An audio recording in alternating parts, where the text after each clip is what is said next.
आपके साथ अनु और आप देख रहे हैं जी टीवी न्यूज चैनल। आइए नजर डालते हैं आज की कुछ महत्वपूर्ण खबरों की ओर।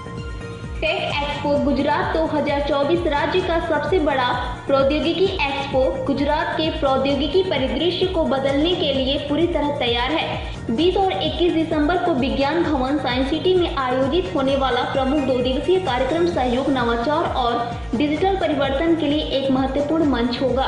इस टेक एक्सपो का आयोजन Ahmedabad IT management executive directors AIMD के सहयोग से किया जा रहा है। एक्सपो में स्थापित व्यवसायों, महत्वाकांक्षी उद्यमियों और अग्रणी तकनीक प्रतिभाओं सहित 3000 से अधिक प्रतिभागी एक साथ आएंगे। इसमें अग्रणी प्रौद्योगिकी कंपनियों के कई सी असर के निदेशकों और तकनीकी प्रमुखों की भागीदारी भी देखी जाएगी। एक्सपो प्रतिभागियों को भविष्य के ग्राहकों और साझेदारों को खोजने, एक मजबूत ब्रांड पहचान बनाने और अपने उद्यमों को सीखने, बढ़ने और बढ़ाने के लिए सार्थक बातचीत में शामिल होने का अवसर प्रदान करेगा। पेशी अहमदाबाद से नीता लिंबाचिया की खास रिपोर्ट।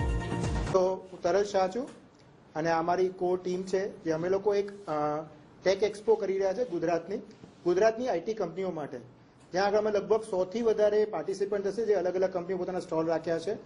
અમે એ વિજ્ઞાન ભવન 20 થી 21 ડિસેમ્બર માટે રાખ્યું છે અને એમાં લગભગ અમે એવું માની છે કે 3 થી 4000 ઉપર લોકો અલગ અલગ કંપનીના ઓનર્સ જે મેન્યુફેક્ચરિંગ હોય, સીએ હોય, ટેક્સટાઇલ્સ હોય, એજ્યુકેશન હોય, એ લોકો અહીંયા આગળ પાર્ટિસિપેટ કરશે।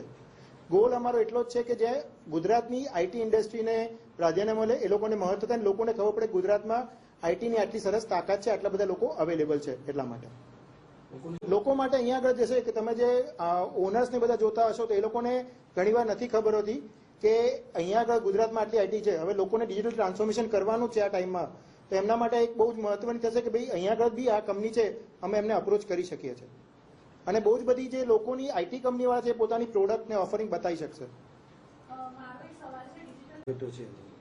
અને અમે ગુજરાતના જે ટોપ ઇન્ડસ્ટ્રીયલિસ્ટ છે જેમ કે ફાર્માસ્યુટિકલમાં છે, ઝાયડસ છે કે ટોરેન્ટ પાવર છે, એવા પણ મોટા જે ગુજરાતમાં મોટા સક્સેસ થયા એવા ઉદ્યમીને આપણે ટાર્ગેટ કર્યા છે કે આપણે એમને પણ ઇન્વાઇટ કરીશું અને અમે એમને એ લોકોને સ્પીકર તરીકે બી બોલાવ્યા।